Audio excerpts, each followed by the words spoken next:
રાજ્યે ઔષધ નિર્માણ ક્ષેત્રે એક મોટી સિદ્ધિ મેળવી. તેલંગાણામાં અમેરિકી ફાર્મા કંપની એલી લીલીએ કર્યું $1 અબજનું રોકાણ. અમેરિકાની અગ્રણી ફાર્માસ્યુટિકલ કંપની એલી લીલીએ હૈદરાબાદમાં તેના ઉત્પાદન અને વૈશ્વિક દવા પુરવઠા ક્ષમતાના વિસ્તરણ માટે $1 અબજ આશરે ₹9,000 કરોડના રોકાણની જાહેરાત કરી છે. આ જાહેરાત સોમવારે મુખ્યમંત્રી એ રેવંત રેડ્ડી અને રાજ્યના ઉદ્યોગ મંત્રી ડી શ્રીધર બાબુ સાથે કંપનીના ઉચ્ચ સ્તરીય પ્રતિનિધિમંડળની બેઠક બાદ કરવામાં આવી હતી.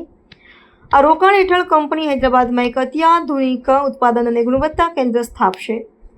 આ કેન્દ્ર ડાયાબિટીસ, સ્થૂળતા, અલ્ઝાઇમર રોગ, કેન્સર અને સ્વયં પ્રતિરક્ષા સંબંધિત રોગોની નવી દવાઓના નિર્માણ પર ધ્યાન કેન્દ્રિત કરશે અને અહીંથી વૈશ્વિક સ્તરે દવાઓનો પુરવઠો પૂરો પાડવામાં આવશે. ઉલ્લેખનીય છે કે અન્ય રાજ્યોની તીવ્ર સ્પર્ધા છતાં એલી લીલીએ તેલંગાણાના સાનુકૂળ ઔદ્યોગિક વાતાવરણ, કુશળ માનવબળની ઉપલબ્ધતા અને સરકારના સક્રિય સમર્થનને કારણે હૈદરાબાદની પસંદગી કરી છે. મુખ્યમંત્રી રેવંત રેડ્ડીએ આ રોકાણને આવકારતા કંપનીને સરકાર તરફથી સંપૂર્ણ સહયોગની ખાતરી આપી હતી. તેમણે હૈદરાબાદને ફાર્મ હબ બનાવવાના શ્રેયનો ઉલ્લેખ કરતા કહ્યું કે તેલંગાણાનો અર્થ વ્યાપાર છે અને અમારી